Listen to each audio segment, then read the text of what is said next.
Sejam bem-vindos, sejam bem-vindas a mais um vídeo da nossa disciplina de análise de dados espaço-temporais. Estamos na unidade 3, análise local e análise global. Nesse vídeo vamos tratar sobre a etapa 5 do nosso estudo de caso, que é a análise global, o cálculo do índice de Moran global. A análise global é uma abordagem que examina os padrões espaciais considerando toda a área de estudo de forma agregada, sem fazer uma distinção entre variações locais específicas. O principal objetivo da análise global é avaliar se há uma estrutura espacial significativa nos dados, indicando a presença de agrupamentos, os nossos clusters, ou de dispersão ao longo do espaço.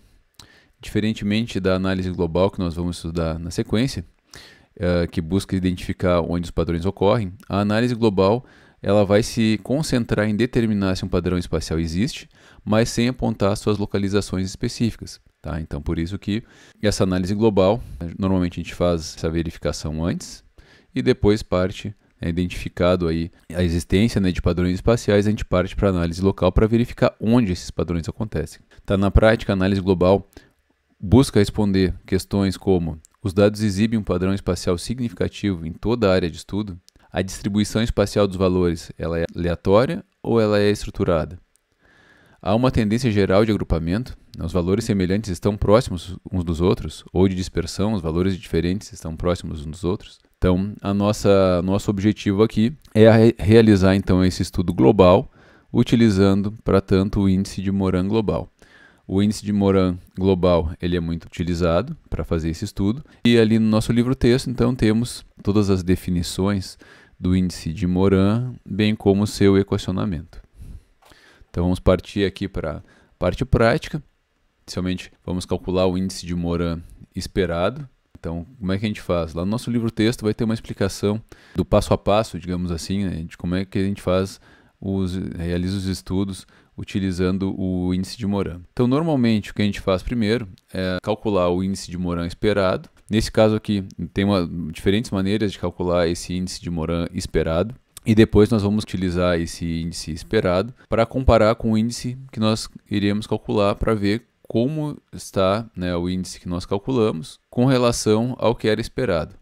Então, aqui nós calculamos o índice baseado no número total de imóveis. Temos aqui nosso código para calcular. Como eu estou calculando com relação ao número total de imóveis que existem na área de estudo, então eu vou ter um número de Moran esperado global igual para todos os meses. Então vamos calcular aqui. E aqui então temos o nosso índice esperado, menos 0,002946376. Tá? Então esse aqui é o valor que nós vamos comparar com o índice que nós vamos calcular agora. Aqui nós temos o cálculo então, do índice de Moran, o código para calcular o índice de Moran, e de novo temos essa complexidade adicional, porque como temos os 12 meses do ano, inicialmente então criamos uma lista para armazenar o que nós de fato calcularemos agora. Criamos uma lista e depois temos aqui um loop para calcular esse índice de Moran global para cada mês. Nós temos lá o nosso objeto Simple Factory, tá, o nosso Airbnb SF, nós já conversamos um pouco lá nos primeiros vídeos, que armazena então, além dos dados de avaliações por mês, nós temos também ali as geometrias. Temos aqui algumas verificações. Primeiro aqui eu inseri uma verificação para ver a matriz de vizinhança existe? Sim ou não? Porque, claro, como nós estamos aqui vendo passo a passo, eu abri ali a matriz de vizinhança, vimos que tinha matriz para todos os meses, plotei a matriz do mês de janeiro. Mas poderia ocorrer aqui, nós rodando o código sem essa preocupação na explicação, poderia ser que a matriz de vizinhança não tivesse sido gerada, ou não tivesse sido gerada a matriz de algum mês, de um ou mais meses. Então, adicionei aqui uma verificação, caso vocês usem esse código aqui para outros estudos. Depois aqui, essa parte do código é utilizada para obter os dados únicos e para a matriz correspondente de cada mês. Também aqui, verificar se há pontos suficientes e variância positiva. Então aqui nós temos essa verificação, porque se não tiver pontos suficientes para o nosso cálculo, não tivermos uma variância positiva, ele vai aqui nos indicar e aí nós vamos ter que tratar isso aqui. E por fim, está aqui então o nosso cálculo do índice de Moran, já com o tratamento de erro, tá? Caso aconteça algum erro, se tiver algum erro no cálculo, ele já vai nos acusar aqui. Tá? Então o código, na verdade, está um pouquinho mais complexo do que só calcular o índice de Moran, que é bastante simples, é só aplicar a função do teste de Moran, tá? Mas eu adicionei algumas coisas aqui para otimizar o nosso código e para filtrar possíveis erros. Vamos rodar aqui. Desde a criação da lista, né? De novo, cuidem para não ficar selecionando só partes do código, porque daí não vai realizar o cálculo. Tá? Então peguei aqui desde o início aqui da construção da lista até o nosso loop todo para gerar então, fazer as verificações de erro, tratamento de erro e adicionar isso aqui tudo, o cálculo do índice de Moran, lá na nossa lista criada inicialmente. Então vamos rodar aqui.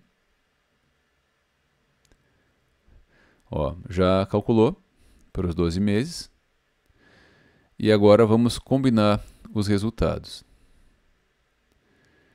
E gerar aqui então o Moran DF, né, que vai ser um data frame, então com esses dados já compilados em um data frame só e ordenados por mês. Então aqui temos os valores, o cálculo.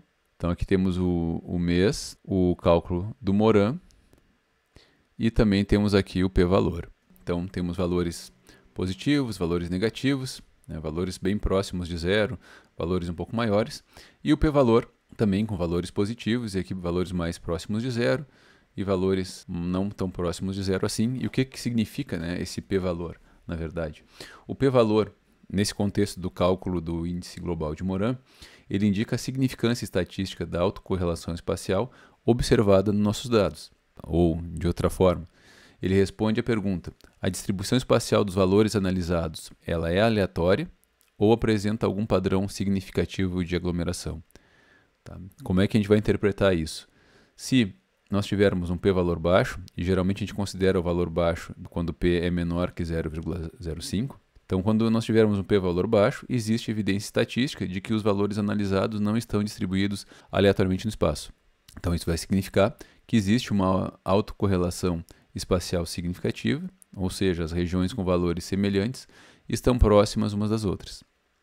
Já quando nós temos um p-valor alto, né, e aí consideramos geralmente um p-valor alto, um p-valor maior que 0,05, nesse caso não haverá evidências suficientes para afirmar que os valores apresentam um padrão espacial e, nesse caso, a distribuição pode ser considerada aleatória. Então, com relação ao índice de Moran, agora usando juntamente aqui o índice de Moran e o p-valor, né, se o índice de Moran for positivo e significativo, indica que valores altos ou baixos tendem a estar próximos, um padrão de aglomeração.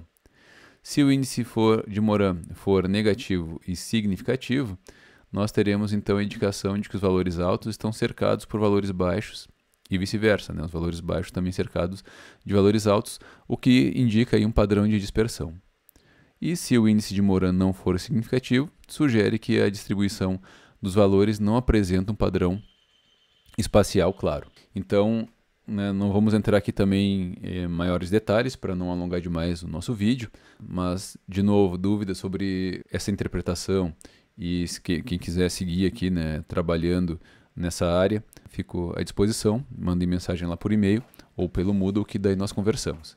Tá? Então nós temos o data frame com os valores de Moran e de p-valor e lá no nosso livro texto vocês vão ter, vou colocar aqui, vão ter então uma tabela um pouquinho mais organizada, mostrando então a interpretação desses valores. Então aqui nós temos para janeiro, né, por exemplo, 0.0094 o índice de Moran e o p-valor 0.2779, então e o índice, né, de Moran esperado lá era 0.00029, então o nosso I calculado é bem maior que o nosso I esperado. Então aqui a interpretação, né, é que o nosso índice de Moran está maior que o esperado, mas sem significância estatística devido à nossa confluência aqui de valores. Já para o mês de fevereiro, né, o índice de Moran calculado foi menor que o esperado, né, porque aqui eu tinha menos 0,0029 e aqui é um valor maior, mas como ele é negativo, então ele é menor, na verdade, do que o esperado.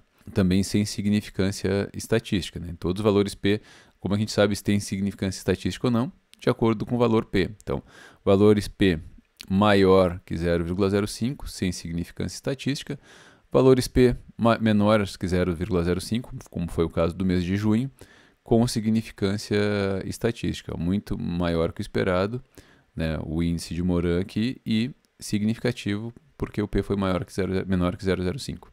Repetindo então esses valores, essa interpretação para todos os meses, E aí em dezembro também nós temos uma significância devido ao P ser menor que 0,05. E nós temos ali no livro-texto toda uma análise, tá? Uma interpretação, um texto explicando a interpretação dessa tabela. Dei uma conferida lá e aqui nós vamos então partir para o cálculo do Moran temporal. Antes disso, só vamos gerar um gráfico. Aqui no nosso código, né, tem primeiro o gráfico e depois o código para comparar, né, para gerar aquela tabela. Eu fui direto na tabela aqui já para agilizar um pouco. Então, ó, lembrando aqui, ó, visualização do índice de Moran global ao longo do tempo. Então vamos lá percorrer a nossa tabela e vamos plotar o valor de cada mês. E aqui então temos o nosso correlograma do índice de Moran global para o ano de 2024. Simplesmente plotei aqui em cada mês o índice de Moran global, que nós vimos ali na tabela. Então aqui em vermelho está os índices, os meses, onde nós temos significância estatística no índice de Moran, que são os meses de junho e dezembro. Tá? Os demais meses aqui estão em preto, não tem significância estatística. Esse nosso código compara o Moran calculado com o esperado. Foi o que nós já temos ali na tabela. A partir desse código aqui, do resultado desse código, eu gerei lá a tabela que está no livro-texto. Então aqui nós temos ó, o mês, Moran, p-valor e o Moran esperado. Aqui também é só uma visualização desse índice de Moran aqui, só com uma linha representando o i esperado. Então aqui próximo de zero, né, o nosso Moran esperado, que a gente consegue visualizar melhor quando ele estava acima e abaixo, né, ou igual, se fosse o caso, ao nosso Moran esperado. Análise agora da autocorrelação temporal do índice de Moran. Aqui nós temos então o código para calcular a autocorrelação temporal. Então calculamos a autocorrelação espacial e agora aqui a autocorrelação temporal. Então por que a gente vai fazer isso, né? Calcular essa autocorrelação temporal. A gente vai calcular ela para tentar compreender a dinâmica temporal da autocorrelação espacial das avaliações de hospedagem, né, na nossa área de estudo em Copacabana. E para isso, então, nós vamos calcular o correlograma temporal ao longo desse período de 12 meses. E o que seria o correlograma temporal? Esse correlograma temporal é uma ferramenta que vai nos permitir visualizar como a autocorrelação espacial varia ao longo do tempo e vai nos mostrar se existe persistência ou a dissipação dos padrões especiais em diferentes lags ou defasagens temporais, né, que são ali, no nosso caso, os meses, nos trazendo então subsídios aí adicionais para a nossa interpretação dos resultados. A análise do índice de Moran em uma perspectiva temporal vai possibilitar identificar se esses padrões espaciais observados em determinados meses se repetem em períodos subsequentes ou se dissipam, né, nos meses subsequentes aí aos meses analisados. Uma coisa importante aqui, pessoal, do nosso código, carregar o pacote XTS. Numa versão anterior do código eu usava essa biblioteca XTS para uma operação. Depois eu fui revisando o código e acabei retirando ela porque ela acaba dando conflito na outra parte do código anterior. Tá? Então, se eu agora ativar a biblioteca a partir dessa parte do código, não vai ter nenhum problema. E aí lembrando, se caso vocês não tenham instalado a biblioteca XTS, precisamos agora instalar a biblioteca. Então vamos verificar aqui como o nosso índice de Moran evolui ao longo do tempo. Vamos habilitar a biblioteca. De novo, né, reforçando, se não estiverem com a biblioteca instalada, instalem antes. Vão lá em cima, lá no início do código, tirem o comentário do código de instalação da biblioteca e instalem a biblioteca, o pacote. Então aqui instalado, tudo certo. Vamos inicialmente então aqui ordenar os dados corretamente, caso eles não estejam ordenados. Tá? Então nós tínhamos ali no nosso material, ele acabou, desde o início, ele acabou ordenando o mês de novembro depois do mês de dezembro. Tá? Então aqui só para garantir que está ordenado certinho. Criamos aqui uma série temporal, utilizando a nossa biblioteca XTS. Calculamos então a autocorrelação temporal.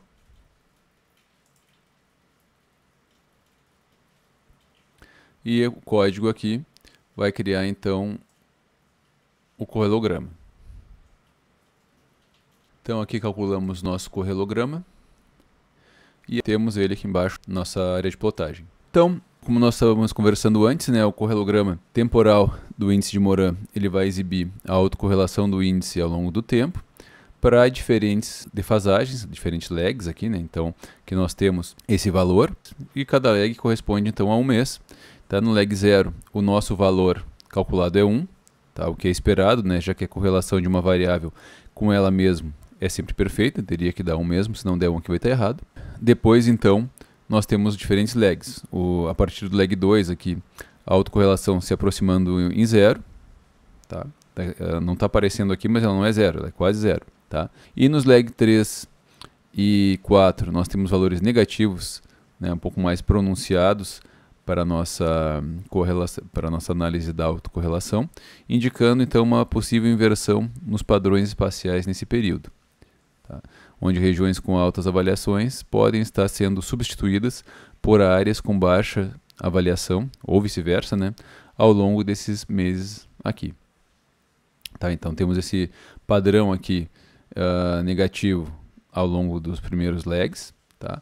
E depois então, aqui a partir do lag 6, há um leve retorno para valores positivos, então sugerindo uma possível recorrência de padrões espaciais, embora a magnitude da autocorrelação não seja alta, uma autocorrelação aqui de magnitude baixa. Mas, comparando com os meses anteriores, com os lags anteriores, né, não há um retorno tão expressivo para valores positivos, né, o que enfraquece a hipótese de uma forte recorrência cíclica. Tá? Nós não teríamos aqui uma ciclicidade nesse nosso padrão aqui do índice de Moran da nossa área de estudo. Continuamos então com valores positivos até o lag 9 e aqui no lag 10 então a autocorrelação volta a ser negativa, o que pode apontar uma nova inversão nos padrões espaciais, reforçando essa ideia de que a distribuição das avaliações pode passar por ciclos ou por mudanças periódicas, mas com uma intensidade moderada. Então, analisando, né, num contexto global, essas oscilações, correlações positivas para negativas, isso sugere que pode realmente haver um comportamento cíclico ou um comportamento sazonal nesse número de avaliações, consequentemente no número de reservas dos imóveis do Airbnb, onde fatores externos, né, como a sazonalidade do turismo ou até mesmo a existência de algum evento específico, algum show muito grande, algum evento, possam estar influenciando na dinâmica espacial das avaliações. Por outro lado, como nós não temos picos fortes de autocorrelação positiva, né, após o nosso lag inicial, o 0, que tem uma correlação de 1, isso pode indicar que a recorrência, né, que a ciclicidade, não é robusta, né, podendo refletir então uma dependência temporal fraca ou uma dependência temporal intermitente. Nós não conseguimos identificar aqui então com nossos dados, teríamos talvez que analisar os dados de outros anos também para verificar então se realmente há uma ciclicidade nesses padrões. Para finalizar a análise global, vamos trabalhar aqui com a análise da autocorrelação espaço-temporal com o índice de Moran. De novo, criando uma lista aqui para armazenar os resultados, né? Então aqui Moran ST é de espaço-temporal, buscando lá os meses disponíveis, que são todos os meses do ano de 2024, e depois então calcular os valores. Aqui nós temos uma diferença ao incluir o mês de janeiro na análise mesmo sem mês anterior. Então o que acontece? Para análise espaço-temporal, nós precisamos sempre do mês anterior para comparar ao mês que nós estamos analisando. Então, como nossa análise começa no mês de janeiro de 2024, o mês de janeiro não tem o mês anterior. Mas, de qualquer maneira, incluímos ele aqui, optei por incluir ele no código, para que na tabela ele apareça, tá bom? Então, vamos iniciar a lista, obter os meses e incluir aqui o mês de janeiro, tá? Depois filtrar os dados. E aqui, ó, se não houver mês anterior, realizar apenas a análise espacial. Então, já deixei esse código aqui completo, caso vocês queiram utilizar ele depois. Tá? Porque aqui não apareceria, então, o mês de janeiro lá no nosso dataframe final. Então, está aqui todo o cálculo. Ó, para os demais meses, seguir com a análise espaço-temporal. Então, nós vamos fazer uma análise espacial no primeiro mês, no mês de janeiro, e depois nos meses posteriores, todos, né, fevereiro já tem o mês de janeiro para fazer a comparação, então nós podemos fazer o cálculo, a análise espaço-temporal. E aqui, pessoal, nós calculamos a matriz espacial. Agora nós temos que calcular uma matriz de vizinhança espaço-temporal. Então não podemos usar a matriz espacial somente, senão nós teríamos problemas aqui nos nossos resultados. Então aqui ele calcula uma matriz nova, espaço-temporal para cada mês, e aí então gera aqui os pesos espaciais relativo aí a cada matriz espaço-temporal de cada mês. Então está aqui o código está um pouquinho maior aqui, né, porque tem algumas verificações. Tá? Caso dê erro, ele identifique aqui e nos apresente os erros. Isso pensando, né, no uso futuro de vocês, então acabei achando melhor deixar assim. E por fim, né, imprimir então o índice calculado. Vamos rodar aqui.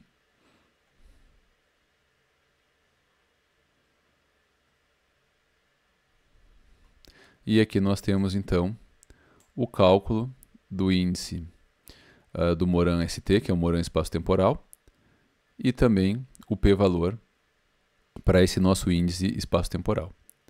Vamos visualizar aqui, né, a evolução do índice num gráfico.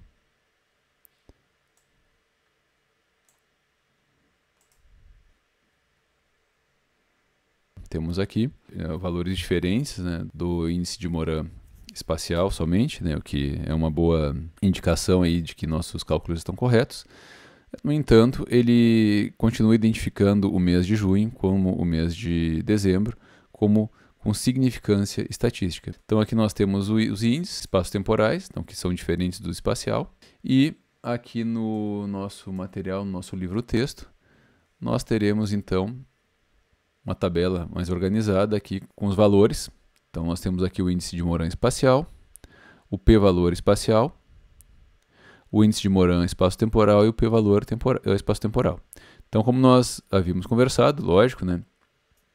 Se nós não tínhamos o mês anterior, que seria dezembro de 2023, para comparar aqui com o mês de janeiro de 2024, o índice de Moran espacial, né, vai ser igual ao índice de Moran espaço-temporal. Tá? Ele não fez, né, na verdade, nosso código ali, como eu expliquei, não tem um cálculo espaço-temporal para o índice para o primeiro mês. Mas eu queria deixar ele aqui, tá, para até fins de comparação, para ele poder constar aqui na nossa tabela. Então os valores são iguais, tanto para o índice de Moran quanto para o p-valor. E aí, nos próximos meses, né, quando eu já tenho essa consideração da variabilidade temporal, nós temos então valores diferentes, ó, tanto para o índice de Moran quanto para o p-valor. Alguns são valores mais próximos e alguns outros não são tão próximos assim os valores, mas no geral a tendência, né, é a mesma. E aí nós tivemos então a indicação, a identificação de meses significativos, né, com p-valor menor que 0,05 tanto em junho quanto em dezembro. Em junho aqui o nosso p-valor caiu bastante, né, considerando nossa análise espaço-temporal, caiu de 0,026 né, para 0,003, um valor realmente baixo, mas seguiu então a tendência ali da parte espacial. E aí no nosso livro-texto temos uma interpretação um pouco mais detalhada desses resultados, confiram ali no nosso livro-texto. E nós ficamos por aqui. No próximo vídeo vamos tratar da análise local, mais especificamente utilizando o cálculo do Moran local